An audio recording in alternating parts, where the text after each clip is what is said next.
And I think we should make a start because we've got quite a lengthy agenda today. So welcome everybody to the Audit and Scrutiny panel.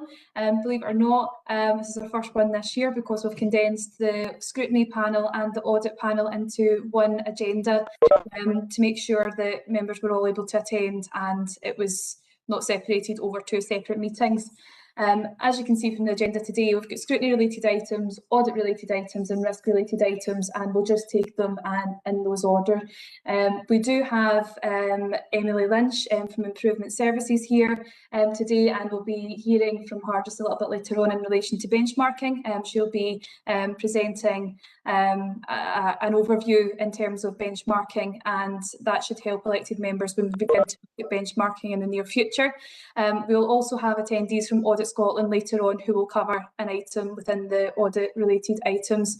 So before we go to the agenda, Andrew, can I just double check to see if we've received any apologies, please? Yes, convener. Apologies from Councillors Hogg and Morgan. Thank you very much.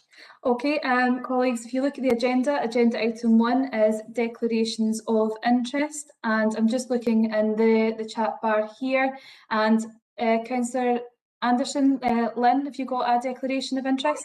Yes, Moors is mentioned throughout the papers today, so my husband works for Mears. Thank you very much, we'll get that noted. Okay, so if there's no further declarations of interest, we'll look at the scrutiny related items first. And agenda item 2, I'll hand over to Emily Lynch, who is from the Improvement Service, and she'll take us through the benchmarking presentation. Over to you, Emily, thank you. Thank you so much, convener, and thank you all for having me along today at your meeting. I really appreciate the chance to speak to you all about the local government benchmarking framework and to talk a little bit about what the data shows for North Lanarkshire and how this information can be used as well. I'm just going to share my screen, so if somebody can let me know if that it's working okay, I'd appreciate it. Yeah, that's great, Emily. Fantastic, thank you. And please, yes, I can still see some of you on the screen, but just jump in and let me know if you lose connection or if there's anything that you need me to go through again. So what I would like to do today, is just talk about the data that's recently been published in the 2019-20 Local Government Benchmarking Framework, and with a specifically focus on highlighting the trends for North Lanarkshire Council and exploring whether there's areas of particular interest in North Lanarkshire and how this data might be used. So just before I get into the data, the meaty stuff, so to speak, I thought it might be helpful just to highlight that when we published the report this year, the 2019-20 report, what that actually provided was a 10-year picture leading right up to the pre-COVID date of March 2020. So it gives us a really good picture of where local government had reached before the COVID-19 pandemic hit. And so what that then means is that as we go forward with the framework, it's going to be incredibly useful in terms of tracking and understanding the impact of the pandemic on council services. So that time series of data is incredibly valuable, and it's going to be really useful for us all in terms of understanding and as we try and evolve our services. But we will also have to evolve the framework itself in order that it usefully reflects the challenges and the opportunities and the new ways of working that have emerged during this period. So going forward, that's certainly something that we're all looking at for the framework. So just in terms of positioning the local government benchmarking framework. So before we talk about what the data tells us, it's worth just saying a couple of things about what the framework is and what it aims to achieve and what it aims to provide for councils. It's really designed as an overarching high-level synoptic tool for elected members, chief executives, senior managers. It's not a granular level service level tool. But what it does is it provides a high-level set of can openers that cover all local government services for all 32 councils. So it gives you that comparative element of analysis that hopefully can layer in on your own local analysis to provide a richer picture of performance and improvement. The local government benchmarking framework also, it's worth saying, is a council-led initiative. This was really about trying to get away from the previous regime of statutory performance indicators, and it was about coming up with a framework that was owned by councils and that could be shaped and evolved by councils going forward. So I think that's a really important attribute of the framework, is it is owned by councils and we can shape and change the framework balance in a way that we couldn't do previously with the statutory performance indicators. So I'll start just talking about some of the high level trends that we see in the framework this year, and then talk about what we see for North Lanarkshire. So the first thing to highlight in the report is that the financial context is much more challenging in 2019-20 than it was when we first started reporting on the benchmarking framework. So across this period, there's been a reduction in funding for councils of over 7% across that period in real terms. And even though there has been uplifts in the most recent years, they haven't nearly offset that larger reduction in the earlier years. And at the same time as the funding reduction, there's been very significant pressures on councils in terms of demographic pressures, increasing costs, increasing levels of poverty and the demand growth that comes from that, higher public expectations, and increasing policy initiatives that have a degree of ring fencing funding accompanying that. So these are all the pressures, the financial pressures that have faced councils in this period. And that graphic that hopefully you can see on the screen shows the gap, if you like, in terms of the actual spend and the required spend in order to meet these pressures. And the reason I'm highlighting that is because it's really important to understand that context when we look at what the expenditure patterns have been across councils across this 10-year period. So what we have been able to evidence from the data that we publish in the benchmarking framework is that key services have been protected and sometimes expanded across this period, and that includes education, services for looked after children, and social care.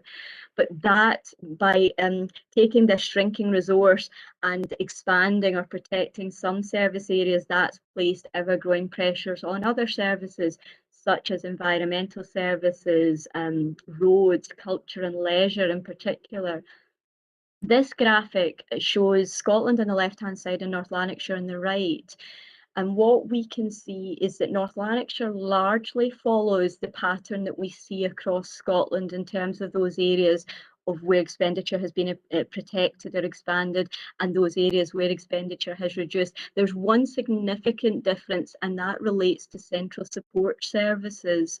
So across Scotland, central support services have largely reduced, and that's a pattern that we're seeing in the majority of councils. But in North Lanarkshire, we've actually seen the expenditure on central support services actually increase across this period. This graph gives a little bit more detail about how the patterns differ between North Lanarkshire and the Scottish average. So North Lanarkshire is the orange bar here, and Scotland is the blue bar.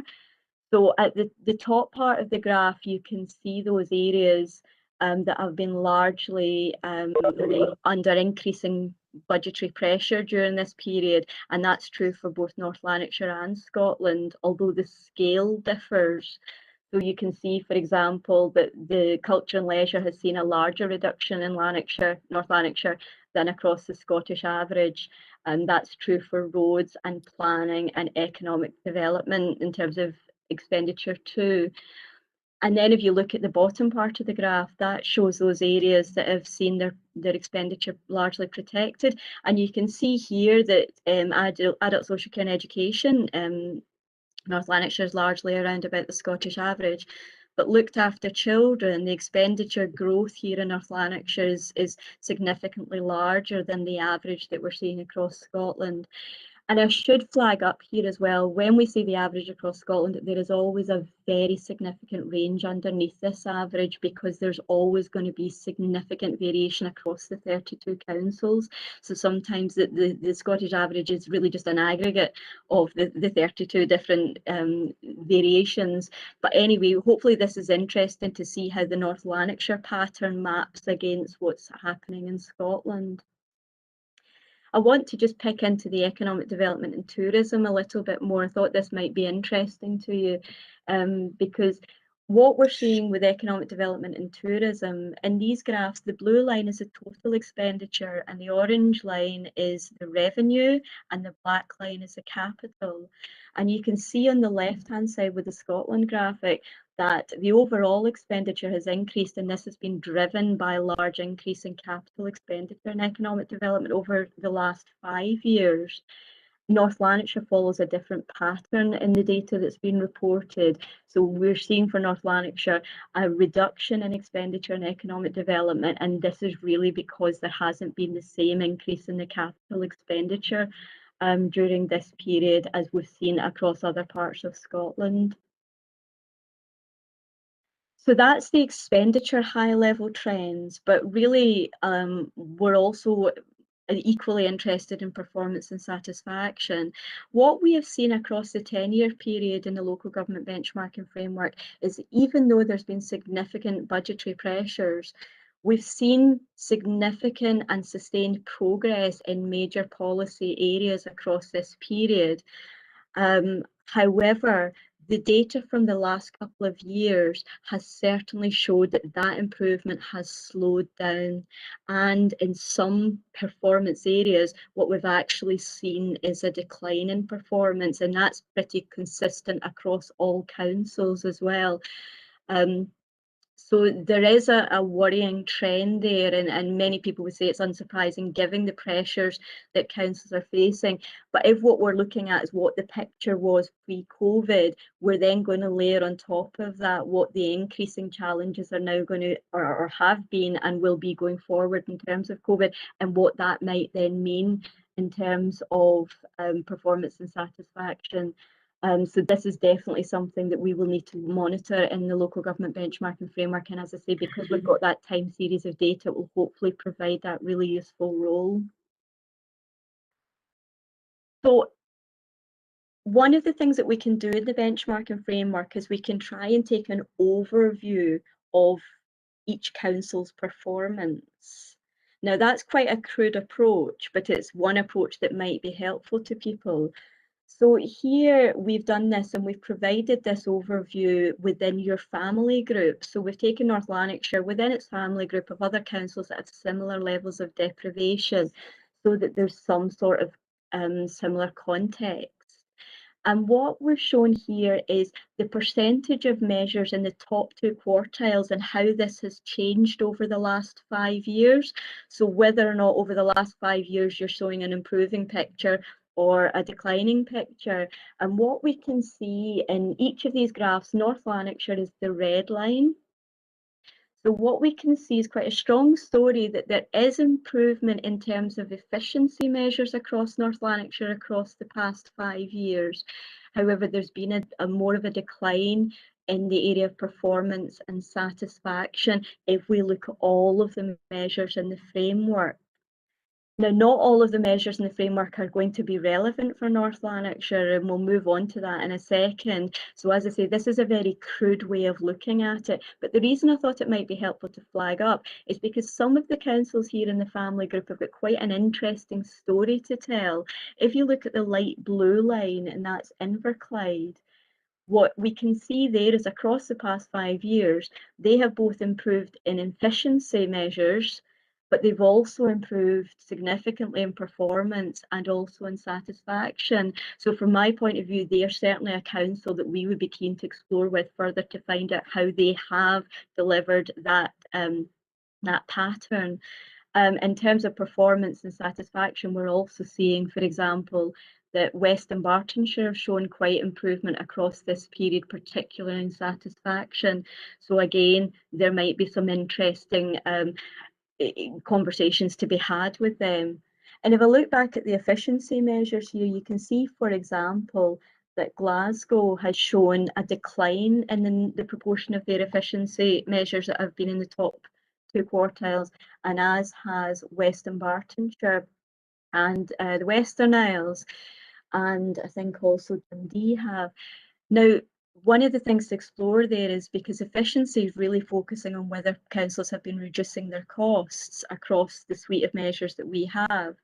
But it's worth flagging up that if it's an investment priority as set out in your own strategic plans, then you wouldn't be expecting to see a reduction in costs. So therefore, that's really why it's a crude measure, and councils would need to do their own more nuanced analysis around about this. But it's useful in terms of picking up some themes that would be worth further analysis. But as I say, I think where this is far more useful tool is where it's used flexibly within the council to map it against your own strategic priorities. So what are the things that you're trying to drive improvement around? What are the things that you as a council are focused on?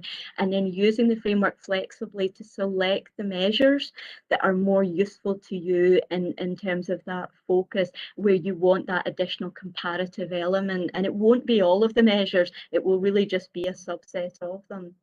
So I've done that, and I've picked out some examples using your North Lanarkshire plan and picking out a couple of examples from the framework to map against the plan. Now, your officers will be able to provide a much more comprehensive analysis than myself, but hopefully for the purposes of today, this is a helpful starter.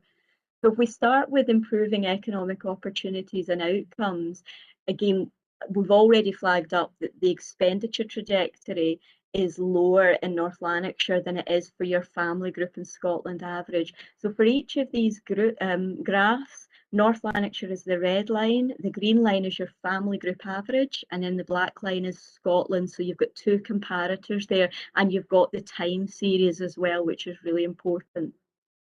So although you're seeing a reduction in expenditure, which is counter to the national and the family group trend, if we look at the performance across the LGBF suite of economic measures, North Lanarkshire performs really well in this area. You're actually towards the top of all 32 councils, and you've maintained your performance. So I think that's a really interesting story as well, as with less investment or spend, you know, there's still a very high level of performance.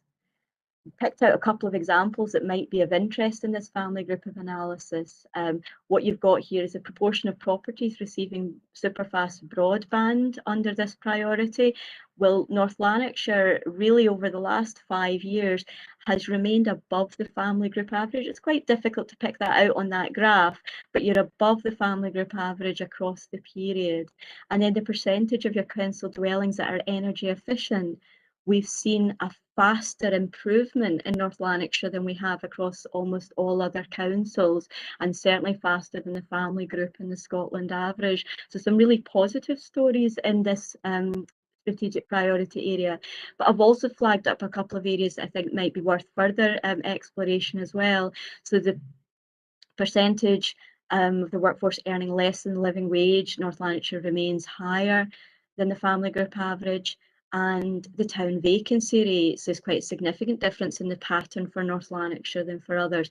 However, it's worth saying here that this is 2019-20 data, so it doesn't yet reflect the agreements that have been and the plans that have been endorsed around about regeneration that I think have been endorsed more recently. And so therefore this is going to be an area that's going to be really interesting to track across the next 5 years, and an area where we might expect to see some movement. If we look at children and young people, I've focused in here on children and young people who are looked after, and there was a couple of interesting stories that came out for me that I thought would be useful to share. So I talked earlier about your expenditure on looked after children has increased faster than it has across Scotland, but what you can see here is your cost per child who's looked after is still lower than your family group average on both community settings and residential settings, and the cost per child hasn't increased.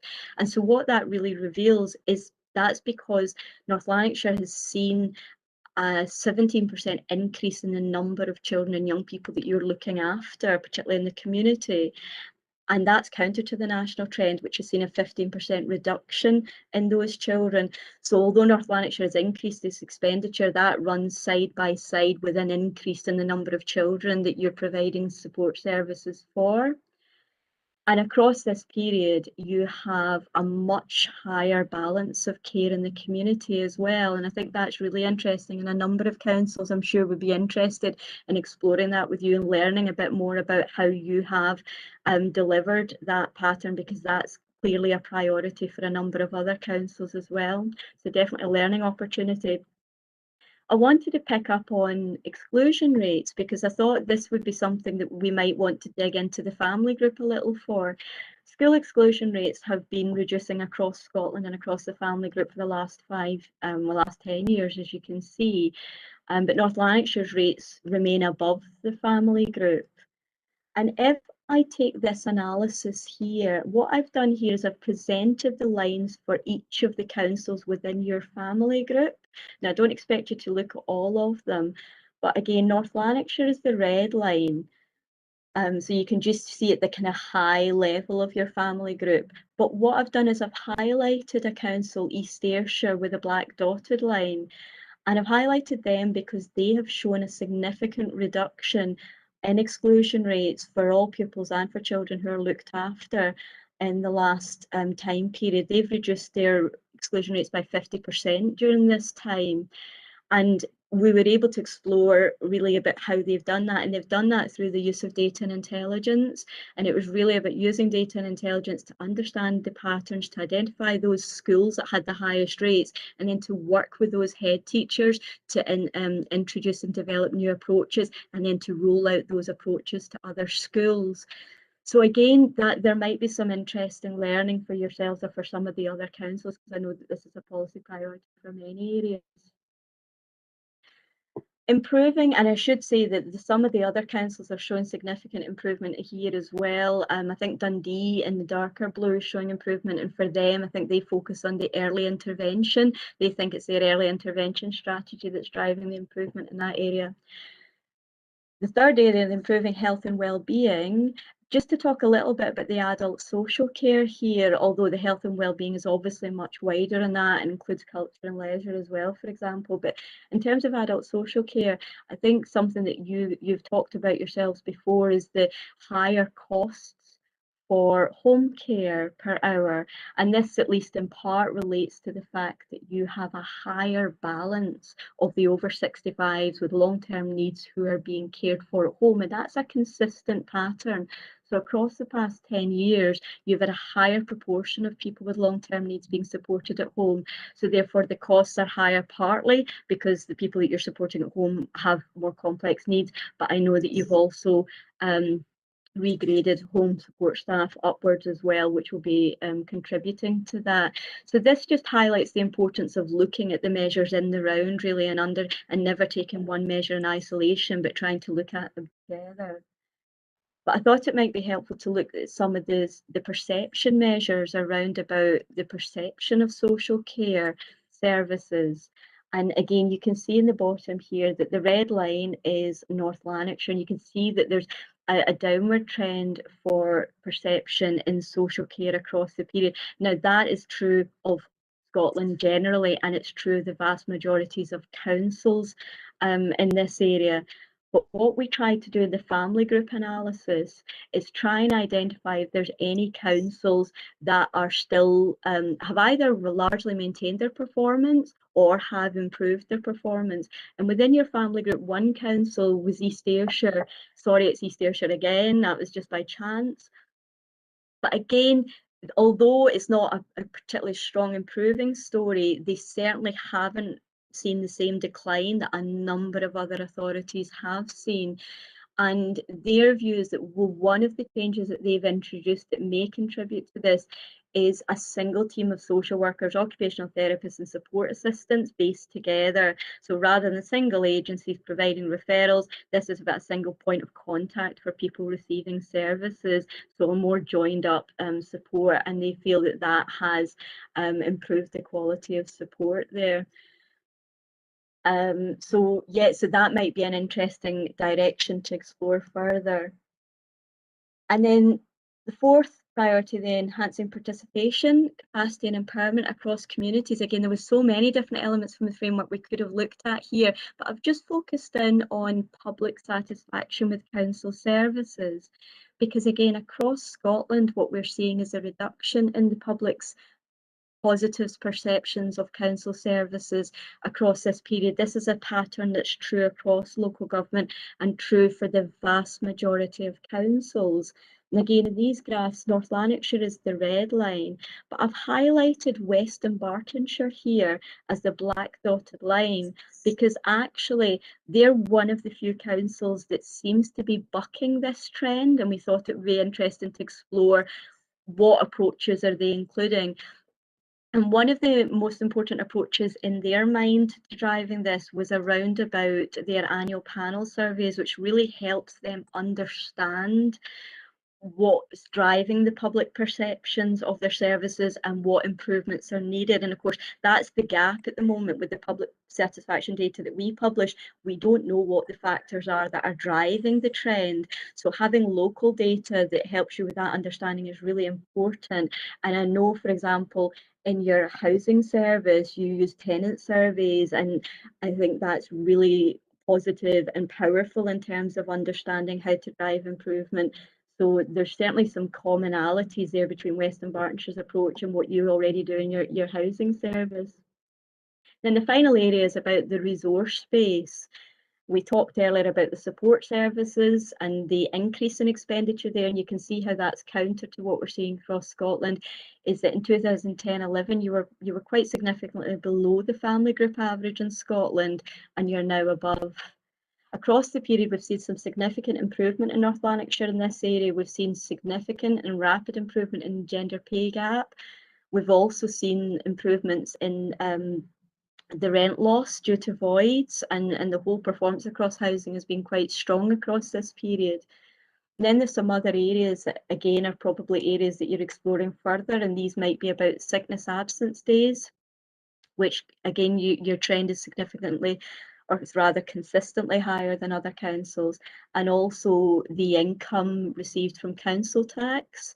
So there's some areas where it may be valuable to explore with other councils about their approaches. Just a final example I wanted to share was about rent arrears.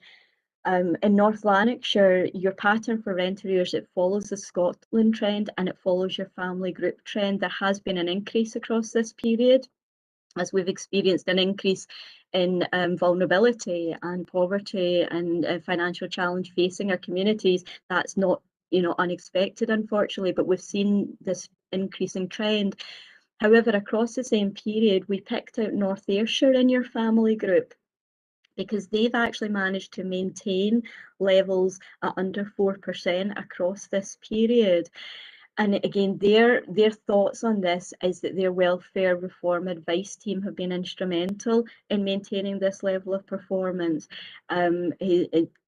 in terms of helping residents claim record-breaking amounts, as they say in their own words, and also delivering a whole range of both advice but also services in terms of benefit checks, help to complete forms, appealing decisions and representation at tribunals. So again, I think there's a lot of councils that would be really interested in learning more from North Ayrshire around about that.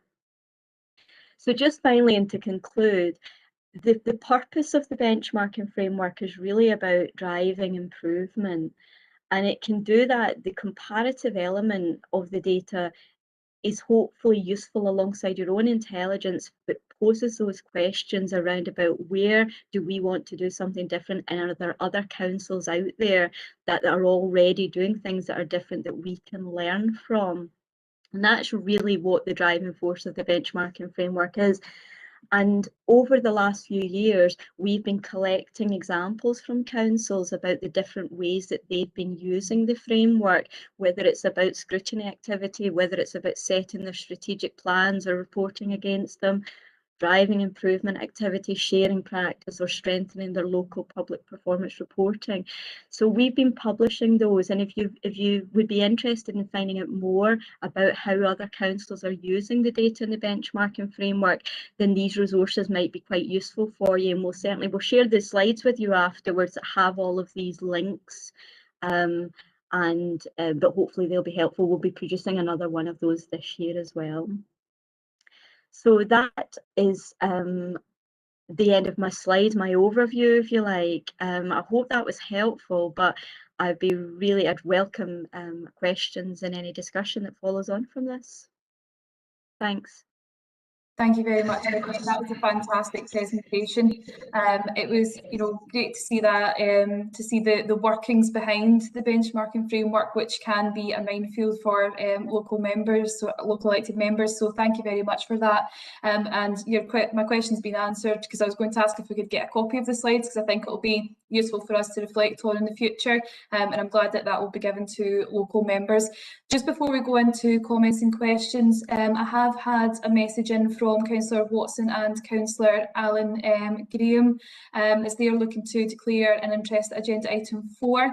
I think it's in relation to fusion assets, and also Councillor Graham is the chair of the campuses as well. So if we could put those on record, Andrew, that would be great. Thank you. No, convener, also the municipal bank. The municipal bank as well. Both fusion assets and the municipal bank. Thanks. Sorry about the delay in getting in. Thank you very much. Okay, looking to the chat bar, Councillor Hume, do you have a comment or question? Yes, thanks. Emily, that was an excellent presentation. It provided too much information, frankly, and really we need a meeting with you on your own for an afternoon to discuss it all.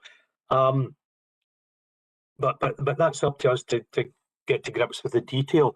The last benchmarking framework that came out, everyone in the committee found very interesting, because for the first time we saw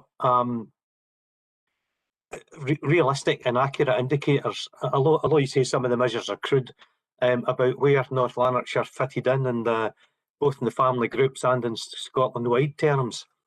And that was really useful, but the most useful component of that is then going back to the council and finding out why they're in the position. Like one of your measures there was roads in North Lanarkshire had dropped 50%. Other councils had dropped 24%. Now, when we agreed cuts to roads, it was because we were told that North Lanarkshire spends more on roads than other councils. So actually, whilst we've spent less in higher percentage terms than others, the suggestion was it was because we were spending more to start with, and that's where we need to understand the detail and the council's response to that. One of the things you said was it was owned and shaped by councils, and then many of your slides you went into a bit of detail about why North Lanarkshire where it was, and in a couple of instances you gave examples of good practice in terms of councils bucking the trend, if you like, and you followed up with those councils and gave some information as to why their results were better. In terms of partnership working between your organisation and councils, how much of that information gets fed back to councils in enough level of detail to let them review their position against others who are performing better? I guess that's the first question, Megan.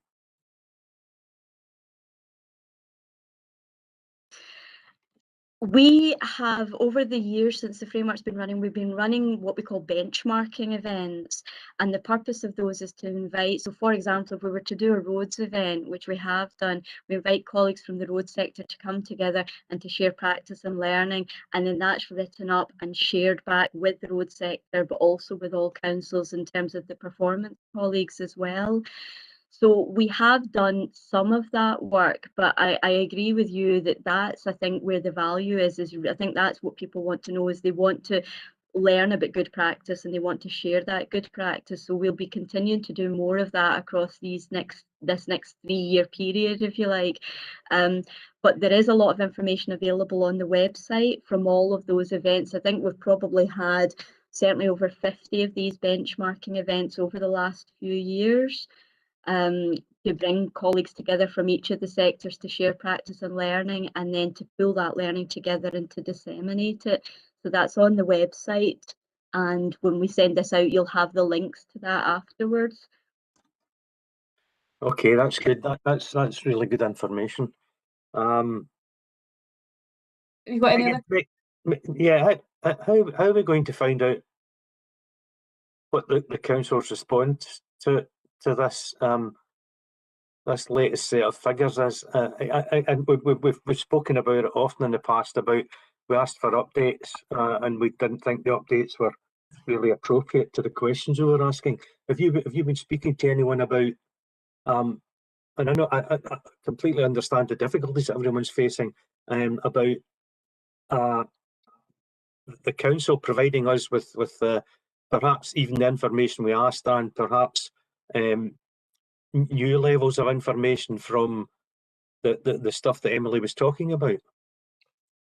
Sorry, Jim, I'm completely lost. Are you talking about the Right. data that's been within the presentation? No, well, the last benchmarking stuff, we asked for updates on that and we didn't get what we were looking for, and I've spoken to you about that, about following up on that. But this presentation, it certainly contains things that I've not seen before. How will we go about speaking to council officers if we want to ask questions about the results that were indicated here? So there's a couple of things that we can do. I mean, it's up to the members how we go about it. And this, I think, was part of the reason that we invited Emily along today to do the presentation, was to have this dialogue for greater understanding to begin with, but also to see how we want to take benchmarking and move it forward.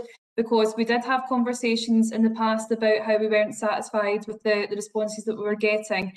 And this is part of the process. There's no point now in reflecting in benchmarking data from last year, because you're talking probably 2, perhaps 3 years out of date. And if I'm wrong in that, please correct me. But they will be significantly out of date now. And as I did explain in previous meetings, I don't see the point in reflecting back on that data now. I think we need to wait and get the data for the next set of benchmarking that's coming through, and then we can start a process of how we're going to look at that, because we were in a sort of roll back before COVID hit and things stopped, and that was for every area in the council. It wasn't just in relation to audit and scrutiny. So I think what we need to do is, now that we've seen the presentation, we've got a greater understanding of family groups, we've got greater understanding of how the data is pulled and where the information comes from and how it's all pulled together. We will be able to move forward with it, but I think we need to wait now for the next set of data. I don't know if we'll get much reflecting on data that's already well out of date, if that makes sense. I think. Yeah, perhaps you're right. I think we didn't get answers to questions about previous benchmarking data, so there's no point in asking if we still ain't going to get answers on it. The latest results will be topical and up to date. So perhaps you're right. Let's wait till they arrive and we can. But I don't. Just sorry, I don't want to go through the same lack of adequate response for the accurate current updated set of data as we did for the last set of data. I guess that's the final point on that. Okay, no, I understand where you're coming from. I think, again, it's not just a conversation between the two of us, it's a conversation for the full committee, and I think that'll be the way that we need to take it forward. So what we'll do is, when the next set of benchmarking comes out, we can hold a members only meeting. We've done them in the past, and I'm more than happy at any point to hold members only meetings in terms of how we want to take it forward. Now, we always will need to get a response from council officers. Whether we want to go deeper into the responses that we receive, that's, you know, a members-led movement, that's not officer-led. So that's the kind of dialogue that we can have once the next benchmarking comes out, and that'll be a reassurance that I'll give to you, Councillor Hume, because I know it's an area of concern for you. So let's see if we can take it forward that way, and I hope that gives you the reassurance. from a sort of committee perspective, officers aside, but in terms of the work that we can do as committee members. Yes, thanks, Megan. That's all. Thank you. Thank you. Councillor Graham, have you got a comment and question? I have, Chair. Thank you very much. I would agree with your comments and Jim's comments about the quality of the presentation. I thought it was an excellent presentation, Emily. Somebody's worked in local government and suffered at the hands of presentations over many years and get the scars to show for it mentally and physically. I thought it was excellent. Easily digestible chunks. And I was particularly heartened to see your comments about economic development, about how well we're doing, considering I'm the convener of that area. So thank you for that. Checks in the post. What I was really interested in obtaining was, and you may well have touched upon this, was a example, a summary. Could we be sent, or maybe you've answered this, a summary of all innovative practice across other 32 authorities? What we could share with you is a summary of the learning that's come out of all the benchmarking events. We could certainly share that with you. And that basically will include lots of innovative examples and approaches across each of the different service areas that are covered by the benchmarking framework. So I'd be happy to share that. That would be great, Emily. Thank you very much. Councillor Graham, have you got a supplementary there? No, it's fine, Megan. Thank you. Thank you. Councillor Burrows, have you got a comment or question? Yes, convener. Again, like previous speakers, convener, I think Emily, well done. You crammed a lot in there in that 25 minutes or whatever it was. A lot of detail in there, and I'm with Jim Hume, Councillor Hume, on this. It may well be that it would be good to look about going into more detail on it. But maybe a comment maybe to Jim. And Jim asked a question about the roads. A good example of where we went down in expenditure. And I think probably that's down to the council making priorities with other departments. And that filters into, home care, home help and social work and various things. But that's just the way of it. And we've tried to do something with the budget this year to accommodate that with roads.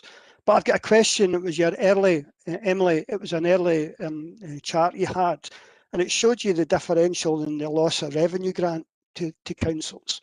And what you had in it was that overall in Scotland, it was a -5%. I think it was about your second slide. I think it was early days. But you showed North Lanarkshire as 9%. And that's nearly double. Why, have you got any idea why that would be like that? Because it's a substantial difference. And I don't know what that is like compared to other councils. Maybe other councils are far, far more worse. But it seems there's a big, big difference from a -5 in Scotland overall to a -9. Any views on that? Thanks, Chair. Thank you. Thank you. Well spotted. No, it was. I'm going to look into that. So actually, if I do get any answers to that, I'm happy to share that with the panel. I would assume it's something to do with the way that the allocations are based on, and so what you might see in North Lanarkshire might be similar to what you're going to see in Inverclyde and Glasgow and North Ayrshire and other councils in your area in terms of deprivation. But I would have to say I would need to look into that a little bit further to understand that, because I was quite surprised at the scale of the change as well, or the difference. Just a supplementary comment, Chair. It's just the reason I'm asking that is that there are a number of people would take the view that the council in actual fact gets more money than ever it gets, right?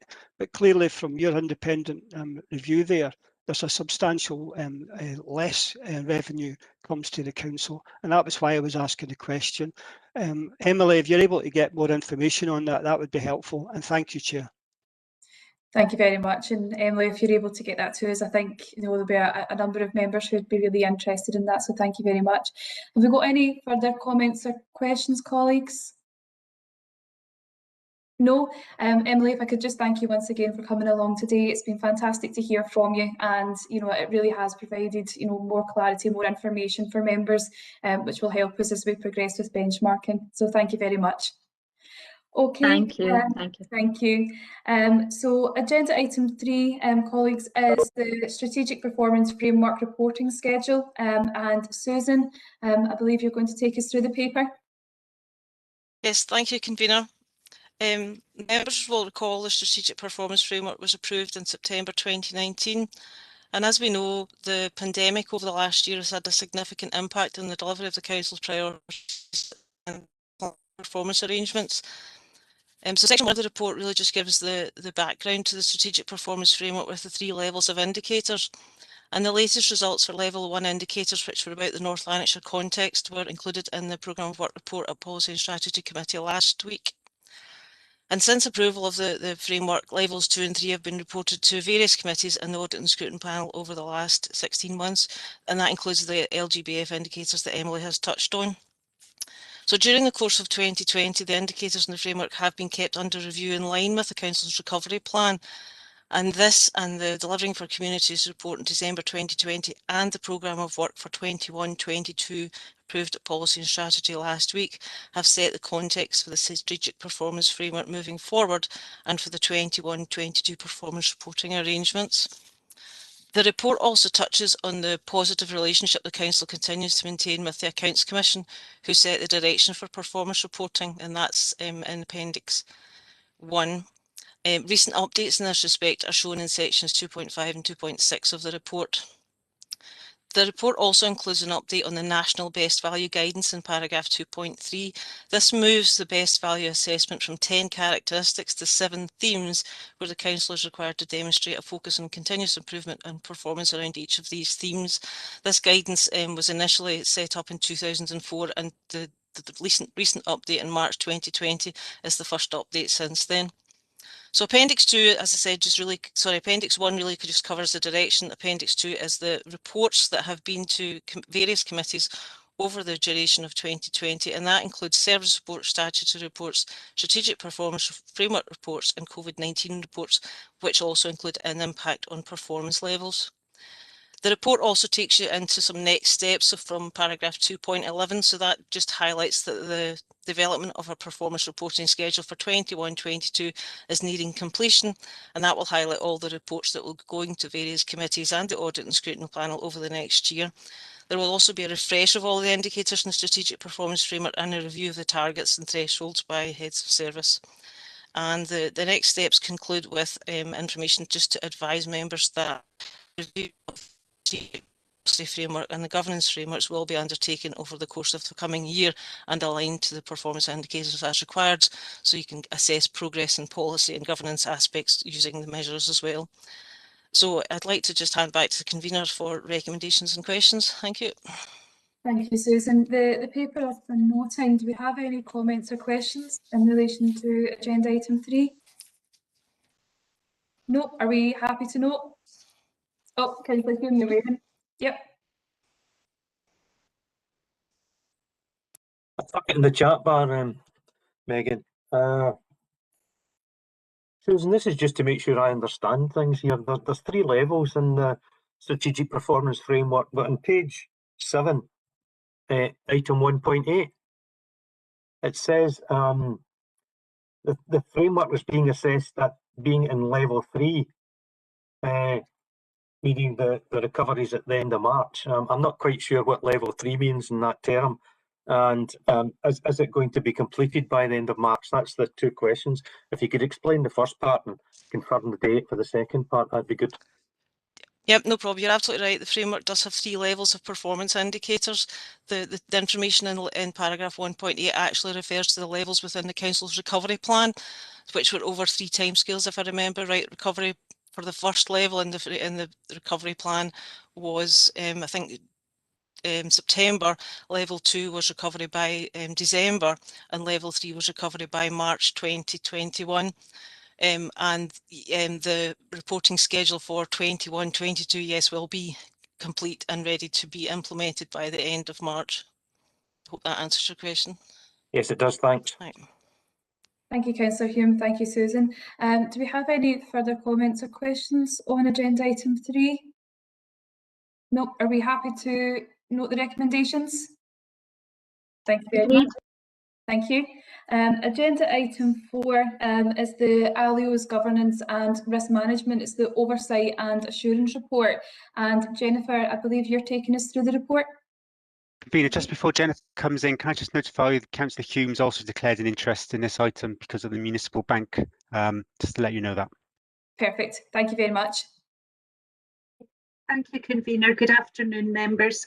This is the second of the new 6-monthly reports to the panel, providing members with oversight and assurances in relation to governance, risk management, financial governance and business continuity within our ALIOs. Although the ALIOs are all individual companies in their own right, they are all delivering frontline strategic services on behalf of the Council, and as such it is critical that the Council has suitably robust governance and monitoring arrangements in place to ensure that the ALIOs are delivering high quality services, and also to ensure that there are no potential reputational, financial or operational risks to the Council. Operational performance across our ALIOs is reported to the relevant service committee, with the head of service taking a performance report every 6 months, and the next round of performance reports on the ALIOs are due in cycle 2. Section 2 of the report provides an overview of the Council's ALIOs that fall within the remit of this panel, and this is set out in more detail in Appendix 1 over pages 27 and 28, along with a summary of the status of those ALIOs where the Council has previously taken a decision to insource service delivery.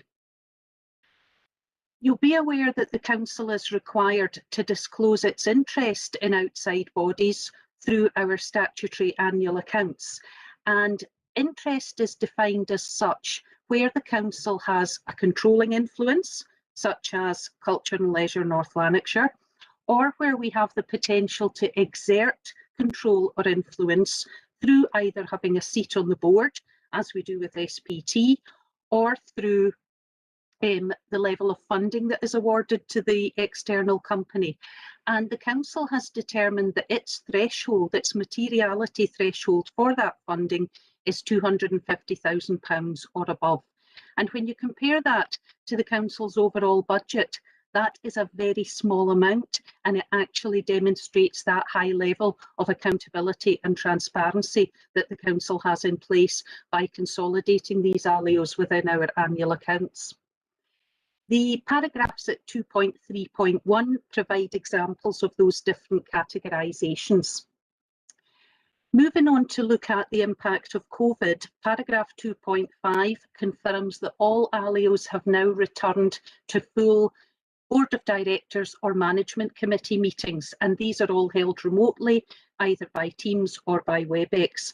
This time last year, when we first went into lockdown, a number of the ALIOs put delegated decision-making arrangements in place with their chair and chief officer or a subgroup of the board delegated to take authority, but they are all now fully returned to full Board and Management Committee meetings. The impact of the pandemic has impacted on the ALIOs in different ways, depending on the responsibility for frontline services that ALIO had and the extent to which those were cut back during lockdown, and also the extent to which the ALIOs relied on regular and consistent income streams as part of their financial business model. For example, Culture and Leisure North Lanarkshire have a very high reliance on customers coming across the front doors using the services, whereas Fusion Assets undertakes long-term reclamation and regeneration projects on behalf of the Council using funding from Scottish Government and the Council. Appendix 2 provides for each ALIO details of their governance arrangements, emergency measures that were put in place during COVID, and the steps that they're taking to recover services and stand them up again.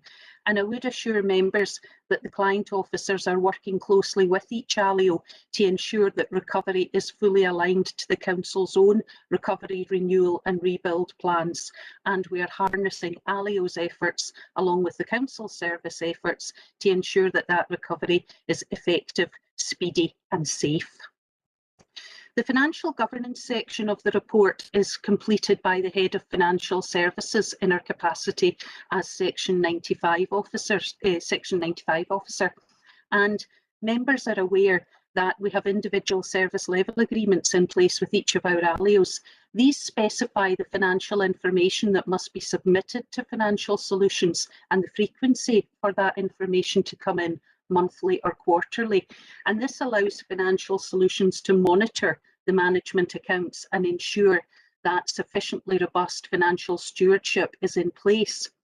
The Head of Financial Solutions reports in this report by exception, and she reports where an ALIO has failed to comply with their financial monitoring arrangements, or where the management accounts indicate that the financial position is such that it requires close scrutiny by the ALIO's Board of Directors, along with close scrutiny by Financial Solutions here in the Council. So you can see from section the financial section that Culture NL, Amy, Mears and North Lanarkshire Properties have all been impacted by COVID in terms of income levels and business as usual, and in a number of cases the Council has provided supplier relief. An update is also provided for members to give reassurance that Routes to Work have now appointed a finance manager.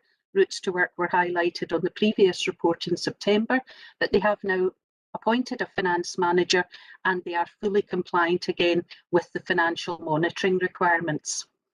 In terms of HR considerations, members will be aware that there was the report to Policy and Strategy last week, which identifies that as a result of Culture and Leisure North Lanarkshire's insourcing, 661 full-time equivalent posts will transfer into the Council next week on the 1st of April.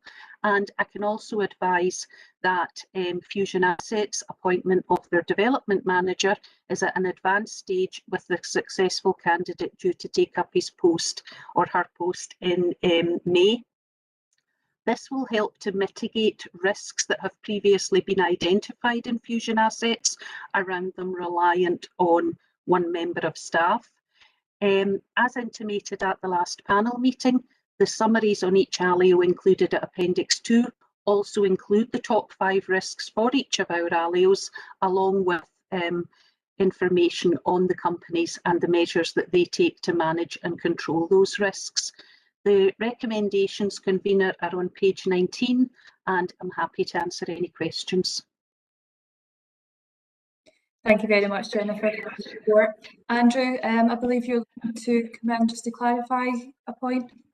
Yeah, just to let the panel know that Councillor Bowes has also declared an interest on this item because he's a member of the Municipal Bank. Can I just also remind members that when declaring interest, you should really do it verbally so that all members of the committee and also members of the public watching are left clear as to what your declaration of interest is. It shouldn't really be done through the chat bar. Just a point of clarification there. Sorry for that, convener.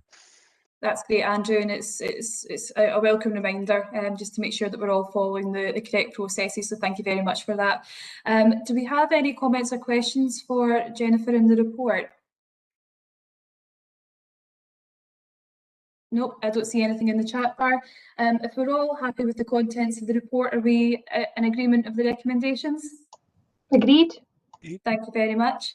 Okay, that moves us on, colleagues, to the audit-related items.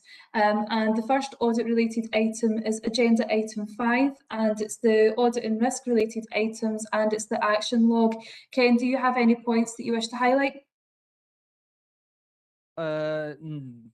Not really. I think there's narrative there explaining those items which are not fully complete, but I think the commentary there hopefully provides the panel with reasonable information in terms of how those are being progressed or will be dealt with. I'm happy to take any questions.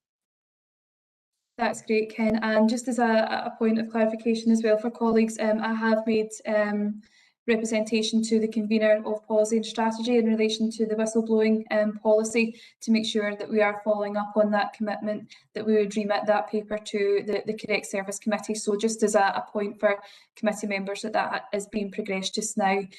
Is there any comments or questions for Ken? If not, are we happy to agree the recommendations to note? Thank you very much. Thank you. Agenda item 6 is the follow-up of actions previously agreed by management in response to internal and external audit recommendations. And Ken, if I could hand over to you once more. Thank you. Thanks, Convener. Well, this is obviously a report format that members are now very familiar with. We take the members through those audit recommendations which were due in the period that were previously assessed as red and amber for internal audit recommendations, and we include all external audit recommendations that were due in the relevant period. We provide information in respect of the degree of completeness of those actions. For those that are not yet fully complete, we've also done a fairly transparent now risk analysis of the extent to which the residual risk which remains should be of concern or of less concern to elected members. So I'll probably just go straight to the appendices if I may, and you'll see that Appendix 1 we've identified 4 recommendations where we've assessed the residual risk as medium or above. Of those, probably just a couple that I would highlight for members' interest. Number 2 on page 43. You'll see there from the narrative that there's been a lot of activity in that space by the service. We are constantly keeping that under review. And I think we will be reviewing the impact of that activity in very short order, but the service have been actively progressing some of the issues that were raised in the audit report. The other item from that appendix I'd want to highlight would be item 4 on page 44, which related to disaster recovery. And you'll see from the management update there that, again, a significant amount of work and activity is currently underway. And I think we would characterise that as good progress, but clearly a lot of that work now needs to be sort of concluded, particularly in terms of the development and then the implementation of agreed sort of testing plans. So highlighting that to members.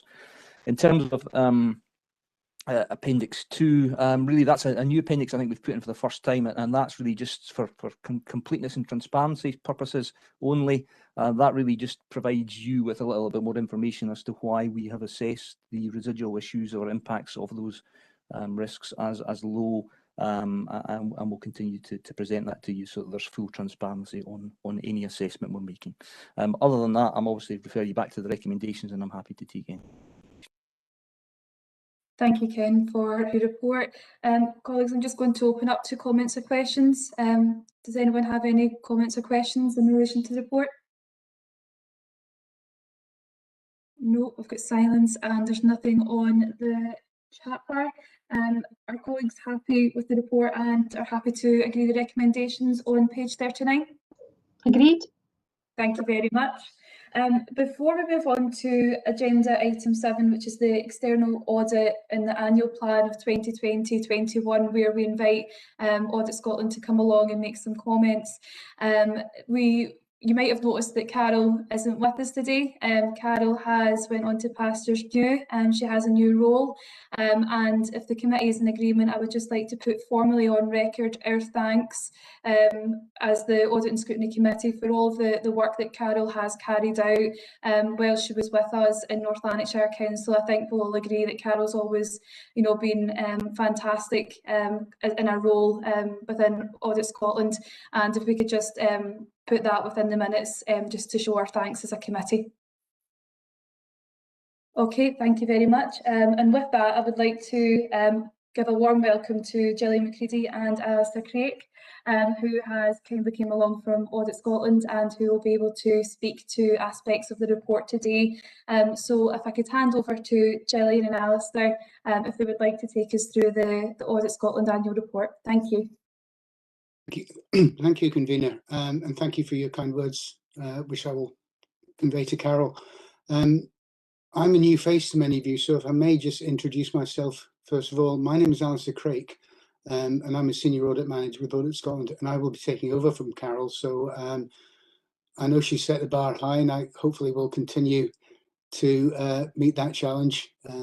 I have had a brief hiatus in clearing my old portfolio, but I've now got my feet firmly under the table and focused on North Lanarkshire Council and I look very much forward to engaging with both the Audit Committee and the officers of the Council in the near future.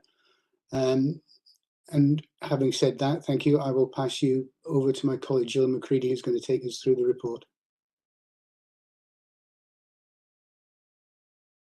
Hi everybody, yes, I'm just going to take us through the annual audit plan for the 2021 audit year. It will be in a format that most of you will recognise from previous years in terms of our. So I'm just going to highlight some of the key points that are in there that will be of interest to you, and then I'm happy to take questions at the end that hopefully myself or Alistair can answer.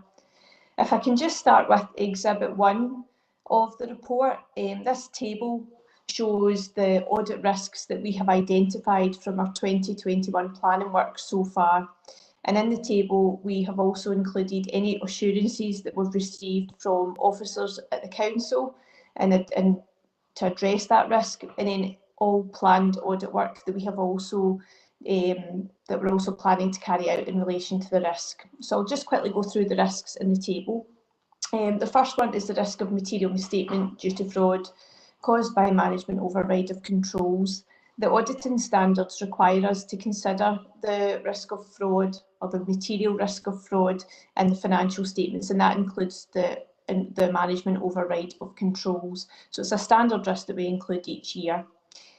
Due to the nature of the risk, there's no management assurances that we can accept in relation to this, but we've got planned audit work documented in response to it, and that should give us some assurances over that. The second risk in the table is the risk of error in areas of estimation and judgment. Again, we are required to consider where there are areas of subjectivity and judgment or estimation in the financial statements. So for the Council, this is the non-current asset valuations and pension valuations at the year end. And again, this is a fairly standard thing that we've included each year. However, there is an additional element to that this year. In the 1920 financial statements, there was a disclosure for a material uncertainty in relation to the non-current asset valuations, and that was due to the impact of the COVID-19 pandemic on valuations. Because of that, for 2021, where there are categories of assets that aren't subject to valuation in year and therefore not valued since the impact of COVID, that just leaves a risk of potentially material uncertainty over some asset valuations. So we have expanded our audit response and our planned audit work to address that element of the kind of estimation and judgment risk. If I can take you down to section 3 in the table, we've grouped together some risks relating to COVID-19, and these cover wider dimension risks and some that are more specific to the financial statements.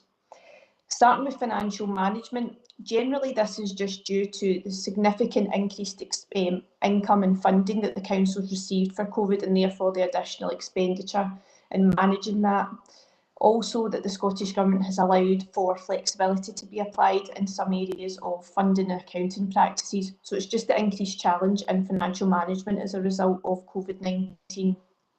Very much linked to that, we go into financial reporting. So the Council has been reporting on their financial position throughout the year and making projections for the year end, currently projecting a surplus and outturn of 4.7 million, but a balanced position in relation to COVID. So as the year progresses and we get to the year end outturn, we'll just be assessing that reporting. Also, the Council needs to make a judgment on the correct accounting treatment for some of that. So it's just about how that is reported at the year end as well. So we'll be having ongoing discussions with Council officers on how that will look in the financial statements, and we'll be reviewing any guidance that does come out, albeit there's been none so far. The next section under part 3 is fraud and controls, and it's very much linked to actually the performance bullet point that's at the end of point 3. And this is more in relation specifically to the COVID-19 grants that the Council's had to administer. Just due to the nature of these grants in terms of the time, or to be more specific, the little time that was given in terms of implementing controls and setting all of this up, there's just an increased risk of fraud in relation to these that requires us to do a bit of work on establishing what the conditions were for each grant or the significant grants, their controls, and confirming these have been in operation. And the performance element, which is in the bullet point at the bottom, is just about the council's distribution of these and ensuring that the appropriate people were in receipt of these grants. So that's that part as well. And the last point in that section 3, where it's COVID specific risks, is in relation to the group. And it's actually been good to hear the report that came earlier about the ALIOs, because it's just in relation to group bodies where in the 1920 financial statements issues were raised in terms of the going concern of these bodies given the impact of COVID. So given that it's continued through 2021 financially, the impact has increased probably. There's still that risk of the going concern for some of the bodies. So we'll be engaging early with the auditors of some of the group bodies, and we'll be having discussions with officers and considering what the impact is in the council if there are still going concern issues. The risk number 4 in the table, this was reported in last year's annual audit report, and it's just about finishing off the process where the services have came back into the council from the IGIB.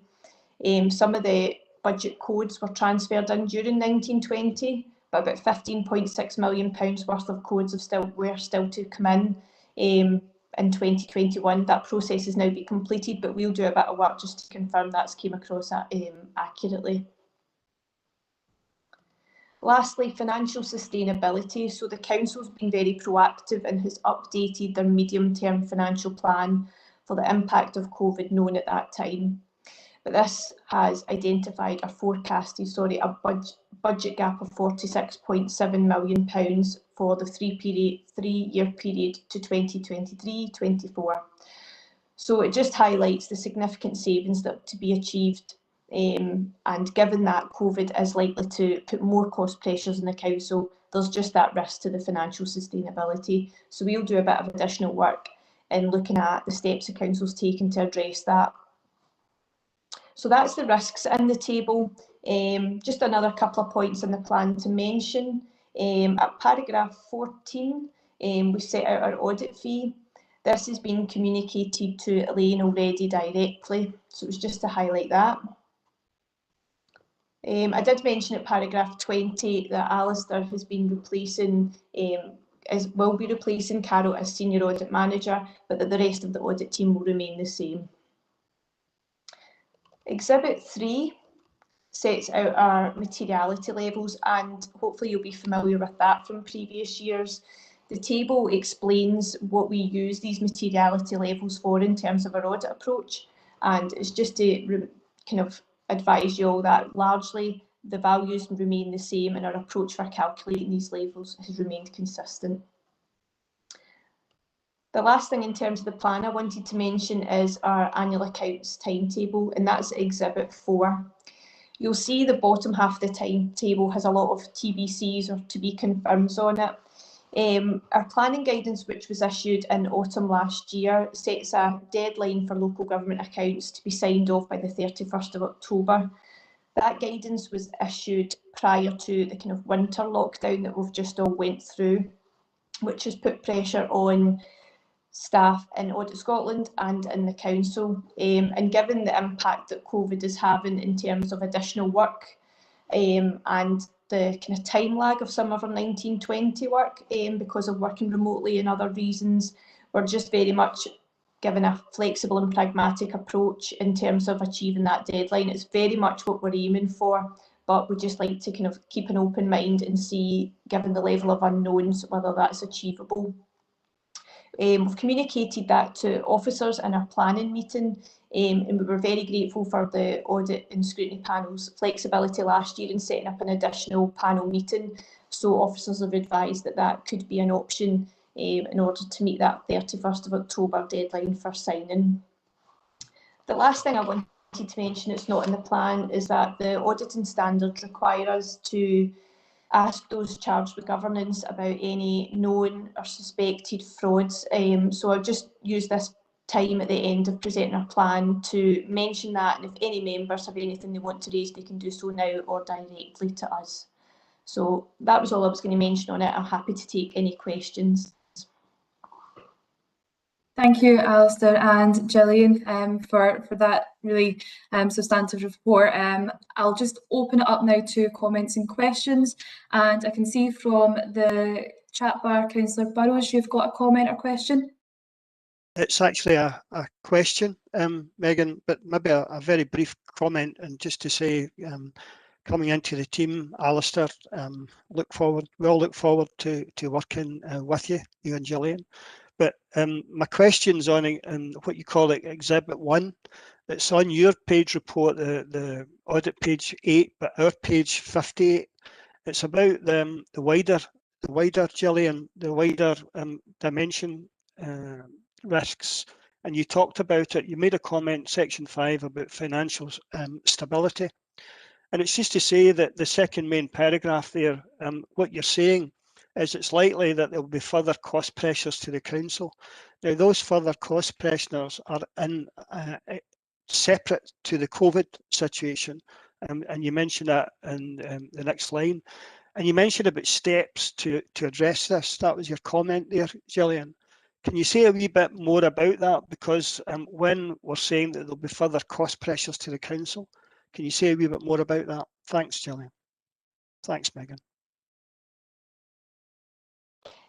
Yeah, I think it's just about, in terms of financial sustainability, cost pressures in general to councils have been increasing over the last few years, and then COVID-19 coming in has generated further ones. We know that obviously we've talked about some of them in terms of relief payments to like culture and leisure, for example, additional education costs, all of that kind of thing. So it's just about where the council has been very proactive and is very good at managing their finances.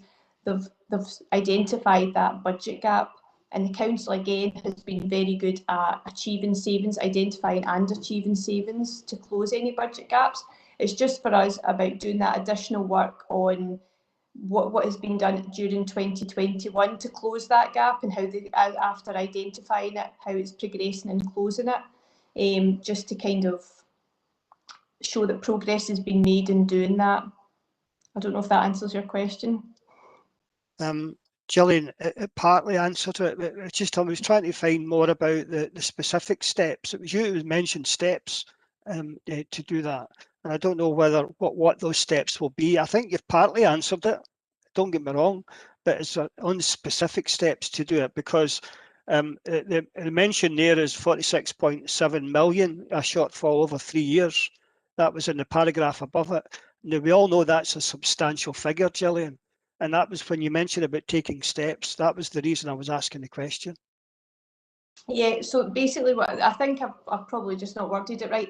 The council has always been really good at identifying savings each year, each individual year, and then they've got a really good track record of achieving them. So I think that's a big part of it. And then obviously the council have allowed some financial flexibilities in year as well to try and close any gaps as well. So these are the different types of steps the council will be taking. So we'll just be reviewing the actions that the council has taken and reporting on these in our annual audit report. Thanks, Convener. Thank you very much. I don't see, Councillor Hume. Councillor Hume, have you got a comment or question?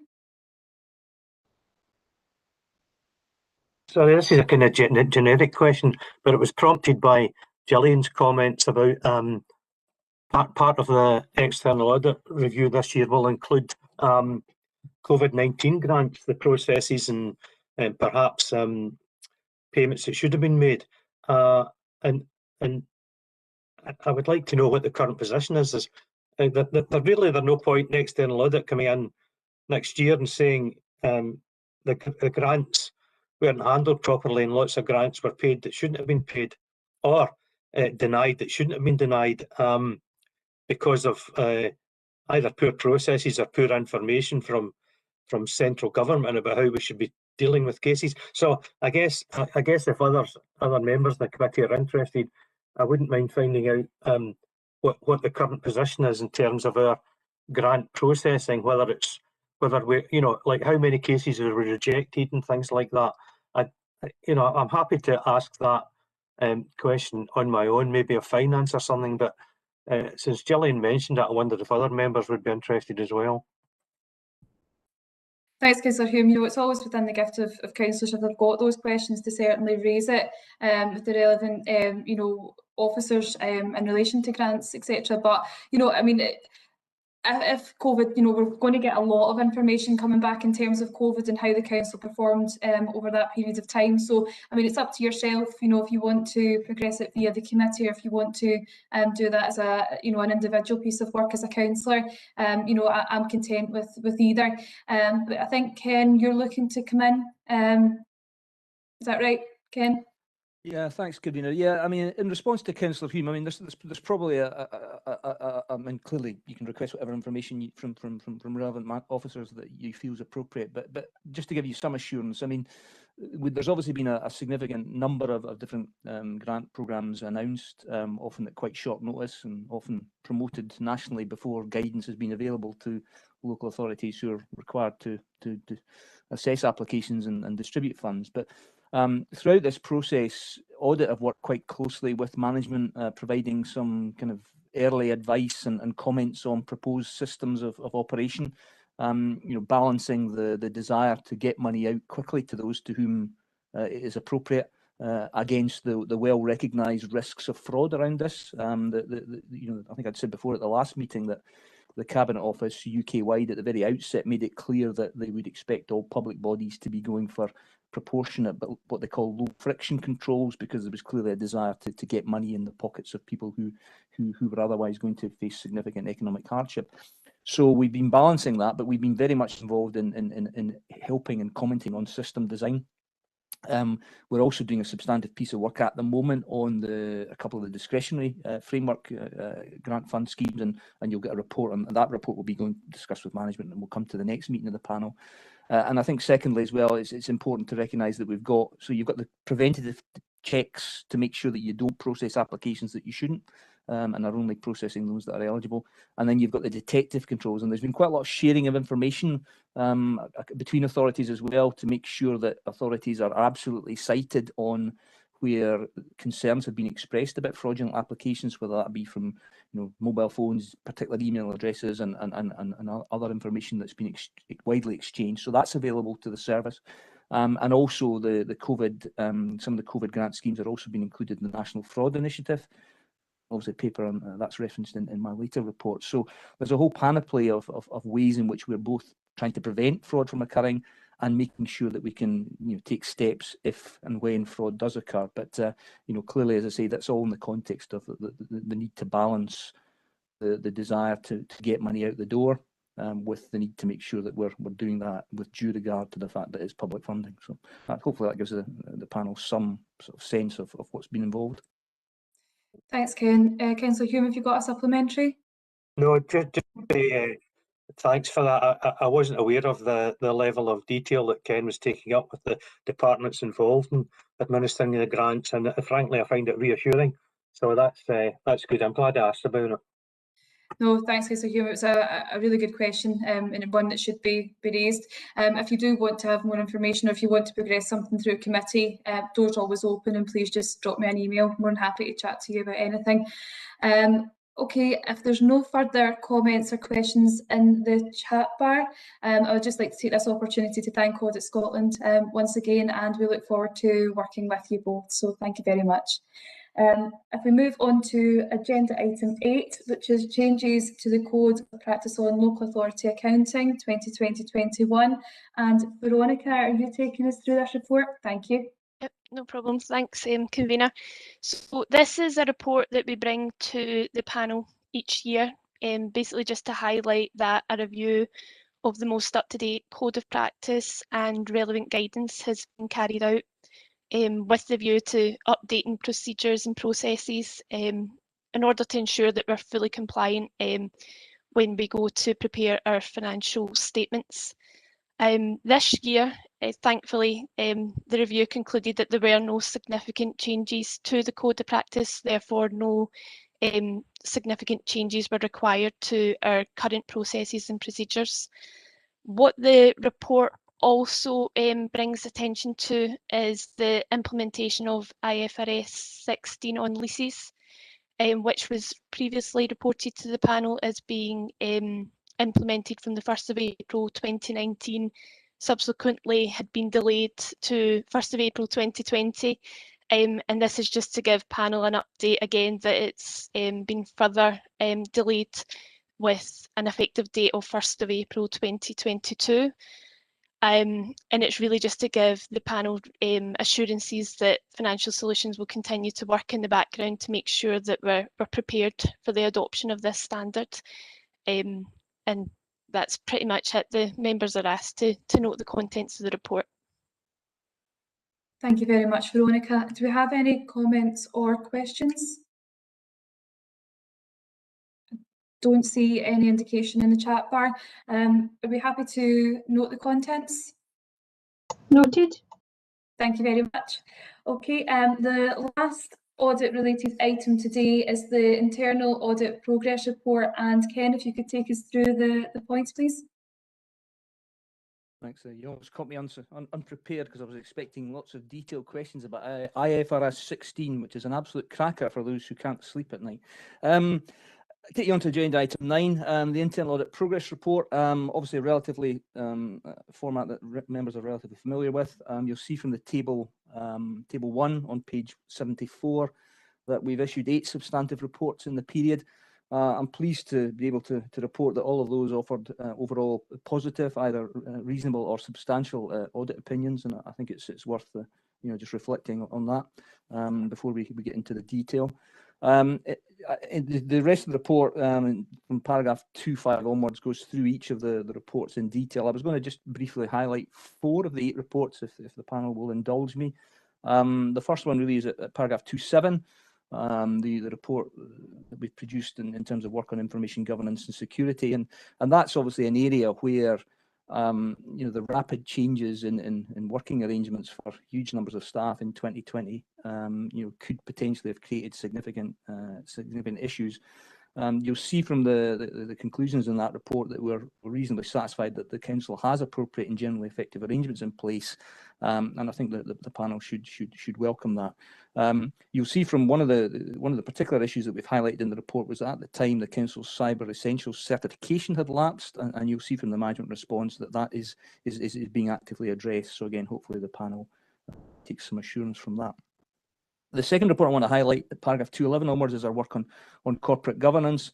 You'll see there that, again, overall fairly positive. The issue I'd probably highlight there is one that members may have a particular view on, is around the role and the development and the implementation of the community boards. And we've put down in the report there a recommendation that there should be a degree of evaluation or self-assessment of the operation of the boards at some time in the future when they are a little bit more established, and I think that will be a matter for, I'm sure, discussion between officers and the boards themselves as to when that particular review may be best timed. As well, in that report, we've commented on the need for the panel, and it's probably a mea culpa in here from my perspective, but the good practice for the panel to periodically self-assess its own performance, and we'll take steps to facilitate that self-evaluation, self-assessment in the near future. The third of the reports I want to highlight is our work on the Council's COVID-19 response, and that was really timed at the time because we thought that we might be over the worst. It was felt as a germane time to do a review of how well the Council's arrangements, particularly around resilience and our sort of civil emergencies functions, had operated in response to what was clearly an unprecedented challenge that we all faced. And you'll see there that report is positive.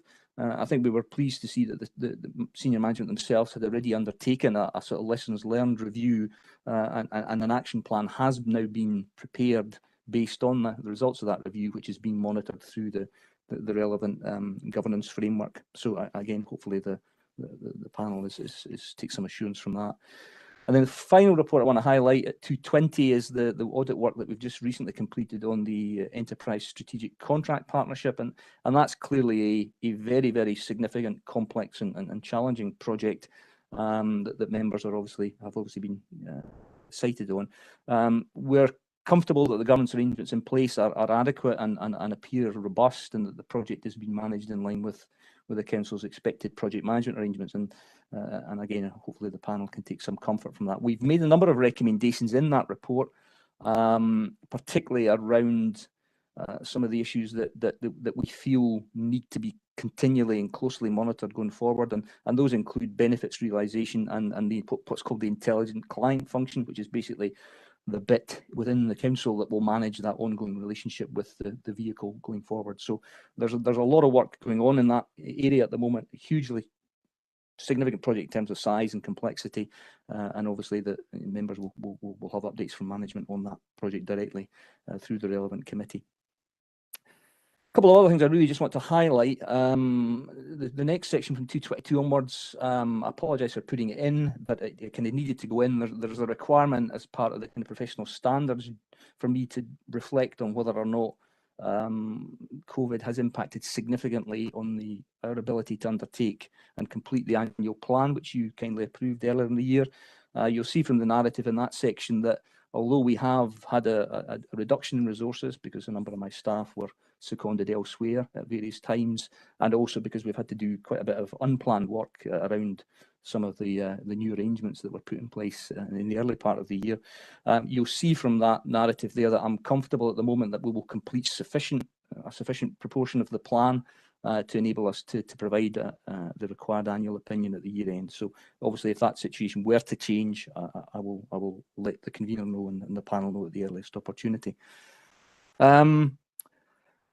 227 onwards, that next section deals with the public sector internal audit standards, and you may recall, although you may not, it seems like a lifetime ago now, in September 18 we had an external review which is required as part of the kind of assurance framework around how well we as an internal audit function are meeting the expectations placed upon us. We did develop an action plan at that time, which was presented to you at the end of 2019. Along with many other parts of the council, significant parts of that action plan have not been significantly progressed during 2020 for reasons that are hopefully self-evident. So we're really giving you a commitment here. We've refreshed that. We've put in some revised timescales in the relevant appendix, Appendix 4, and we'll now progress that, and we'll monitor and provide regular updates on that so that you can see that we're actually now delivering what we committed to. And then the final part of the report I want to highlight, just the section on the National Fraud Initiative that members will be aware of the background to that. We're at that point in the cycle now where we've literally just last month received the majority of the matches back. There are some additional data sets going in it over the next few weeks, but the majority of that has now come back. So we will now be progressing that. We will provide regular updates on progress as that moves through the cycle. So other than that, I'm happy just to refer you back to the recommendations, and I'm obviously happy to take any comments on any of the detail in any of the reports. Thanks very much, Ken, for taking us through the report, and I'm conscious that there is a lot of information contained within the Internal Audit Progress Report. Do we have any comments or questions from members? No, I don't have anyone indicating to come in the chat bar. Okay, if there's no comments or questions, are we in agreement with the recommendations? Agreed. Thank you very much. Okay, on to the last section of today's meeting, which is in relation to risk-related items. And agenda item 10 is the risk management update. And Ken, if I could hand back over to you, please. Thanks, Convener. Yeah, I'll keep this relatively brief because the report is meant to be self-explanatory. But Section 2 of the report really provides the panel with an update on the status of the corporate risk register. As it sits at the moment, it's clearly a live document, but you'll see at paragraph 2.4 some of the changes in terms of scoring since the last update to the panel. As a general piece, we've been reflecting on previously we'd indicated that the corporate risks were shadowed with specific COVID-19 elements to them. We're now assuming that COVID-19 is becoming business as usual, and so you'll see in the report that we've referenced the fact that that's now being reflected in the risk documentation which we have. We're proposing to refresh the corporate risk register now following the approval of the programme of work at Policy and Strategy last week, and a timeline for that is now been agreed. We will be updating the panel on the revised corporate risk register in the next cycle. The next section of the report really just reflects on the progress that's been made implementing the internal audit report recommendations. The internal audit did a report on risk management. So again, that's in there really for transparency purposes, really, so that you can, rather than me marking my own homework, that you've got full visibility of how those actions are being progressed. And we've also taken the opportunity, a bit like the internal audit report, we had set out a detailed plan and some key objectives for work that we plan to progress as part of risk management in 2020. We probably made less progress on a number of those areas than we wanted to during 2020. So we've refreshed that, and at Appendix 2, we've provided a brief overview of progress to date against those and refreshed the objectives for 2021. So other than that, I don't think there's anything particular I'd want to highlight, but I'm happy to take any questions. Thanks, Ken. Do we have any comments or questions? No, I'm just having a look at the chat bar. There's no indications. If there's no indication, colleagues, are we in agreement with the recommendations on page 179? Great. Thank you very much. Okay, the last two items, they relate to risk management updates, and they are very important parts of the council in terms of issues that we need to look at and do a deeper dive into. So if we could focus on agenda item 11 first, which is the risk management update, and it's the implementation of the ERDP, which is the Economic Regeneration Delivery Plan. And David, if I could hand over to yourself, please. Thanks, Convener. So, as the Convener mentioned there, the purpose of the report is to assess the corporate risk of the implementation of the ERDP and to highlight the key control measures that have been put in place to mitigate the risk.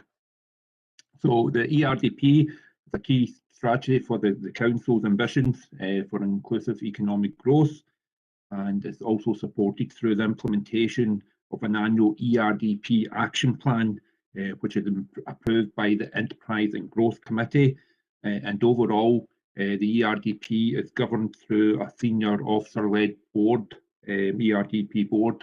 So paragraph 1.4 highlights that there's been a number of corporate risks which have been identified, such as lack of financial services, resources rather, lack of cross-service support for the ERDP, and probably most notably the potential impact of COVID-19.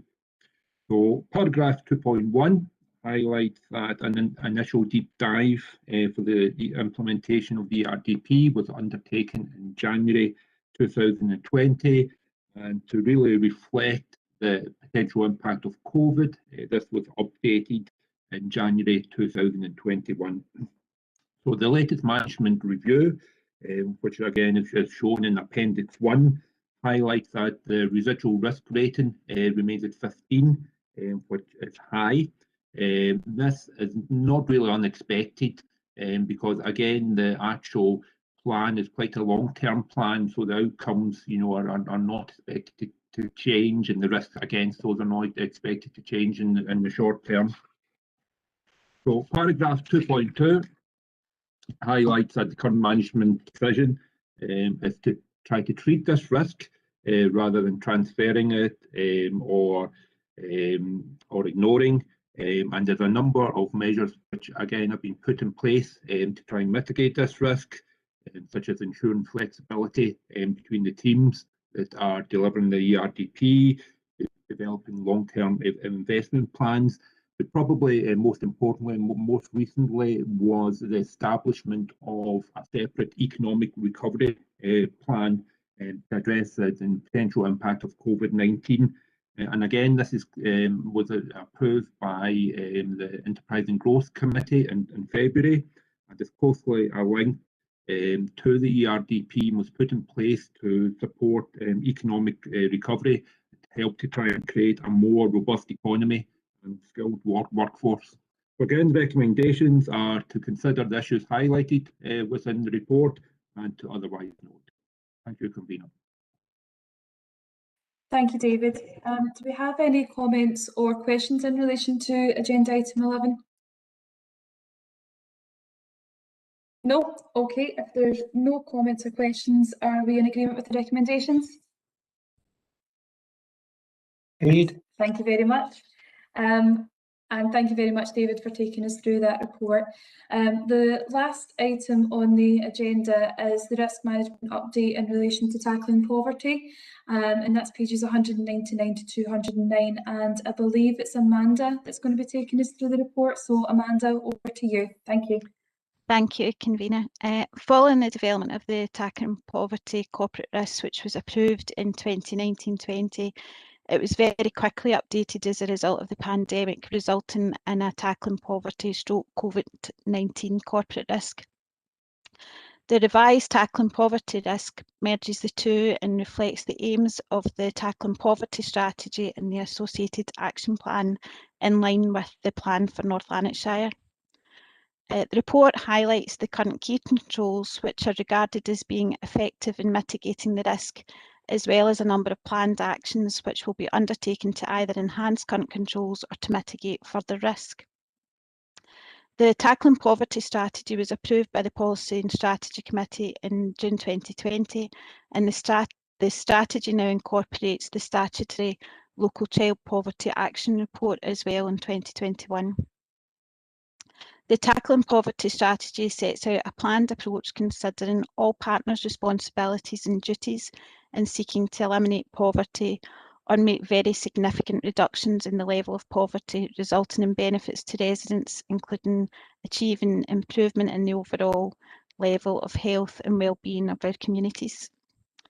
The latest review of the Tackling Poverty risk in February 2021, which combined the Tackling Poverty and COVID-19 impact risks, the residual remains at high due to a combination of factors, namely the impact of the reforms to the welfare system, the economic factors pre, during and post COVID-19, and the impact of the EU exit as well. A number of key controls are in place, such as the Tackling Poverty Officers Action Group, which is overseeing, implementing and monitoring the action plan, who report to the Policy and Strategy Committee and to the Tackling Poverty Officer Member Task and Finish Group.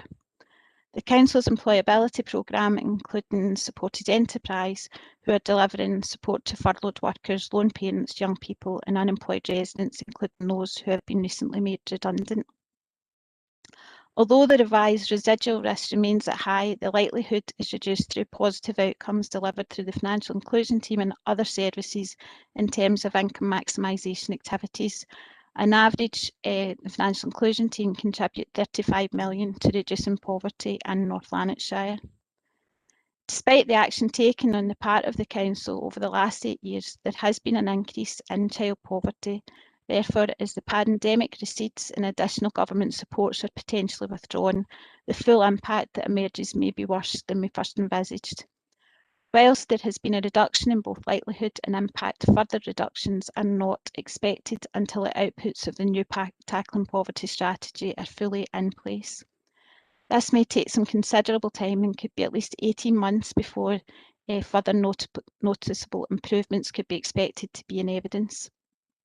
And just lastly, the controls and actions continue to be reviewed, and within the report action 00466 in relation to the Task and Finish Group and 00694 in relation to the memorandums of understanding with other services, the completion date and name has been moved from March 21 to June 21. Thank you, Convener. Thank you very much, Amanda. It's a very important report. Do we have any comments or questions in relation to the information that's been provided in the report? Councillor Burrows?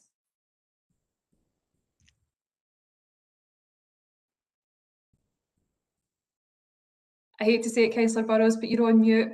Sorry. Can you believe I spoke there for about half a minute and nobody heard me? There you go.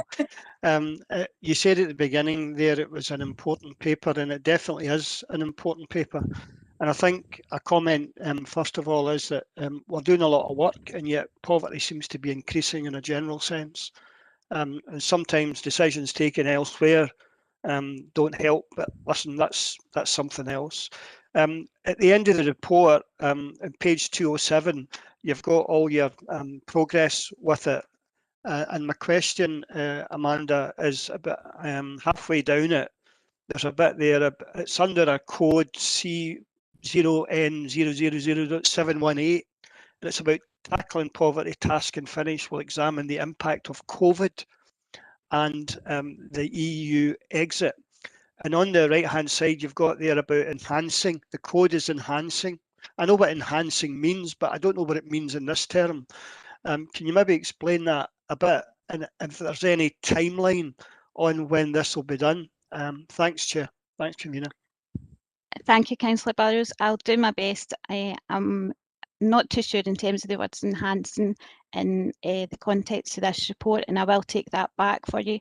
I'm aware that the Tackling Poverty Task and Finish group are taking evidence round about emerging issues that could be potentially happening as we come out of COVID and as we move along. So there is issues to look at in terms of evictions starting to increase as a lot of the mitigation round about COVID-19 starts to reduce. So I would think that it would be round about that the report relates to, but I can check it out and come back to you. Chair, can I maybe ask a supplement, if you don't mind, as well? Yeah, of course you can. Bearing in mind that a big part of what the council does to try and alleviate poverty is certainly about income maximisation, and I know, Amanda, that's part of a lot of what you do as well. My question is that do we have enough staff or organisations that provide that service to assist us? Because as we move forward, it's a big part of what the council will be doing. Thanks, Chair. Thank you. It's a difficult one for me to answer. Obviously, within my team, we are currently undergoing a procurement exercise for third sector advice and information services. So it's a grant by competition that comes up, and this is a 3-year contract, so that will be up for review just now.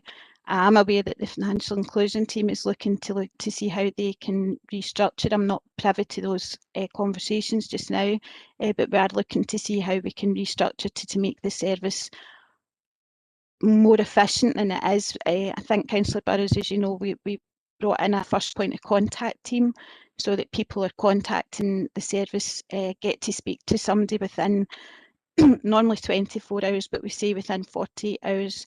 And if we can resolve the person's issues on the phone there and then, we can do that. If not, we provide an appointment, and we've managed to bring those appointment times down from something like 6 to 7 weeks to just 1 week. So we are looking at how we can use our resources more efficiently and more effectively within the financial inclusion team. Thank you, Chair. Just to make sure that when I'm asking a question, especially for Amanda, it's not in any way that I'm trying to put you behind the 8 ball or anything like that. It's an important point about service delivery, and it's interesting. I didn't know that there's a currently advice and contribution, and looking at the third sector. Is that hit 3 years already? Time goes in quick. But thanks for that, Convener. Thanks. Thank you. Thank you very much. Do we have any further? I think, Paul, did you have your hand up at one point there? Sorry, I think I saw your hand going up. Yes, Convener, I was trying to help Amanda out there with the easiest question that Councillor Burrows asked, which was the first one about the status being enhancing. And it's simply, Councillor Burrows, the status you'll see of some of them is underway or to be completed. So these are actions that were already underway and are part of operational requirements for those services, but within the tackling poverty strategy, they are being enhanced to support the tackling poverty strategy. That's my understanding of that. Convener, Councillor Burrows here, that's helpful, but part of that enhancing question was also to look at a timeline. But again, maybe that we could get that clarified. Thanks, Chair. Thank you, Councillor Burrows. Do we have any further comments or questions in relation to the report? No? Are we happy to agree the recommendations? Agreed. Agreed. Thank you very much, everyone, and thank you for your attendance. Have a good weekend, and we'll see you at the next Audit and Scrutiny panel meeting.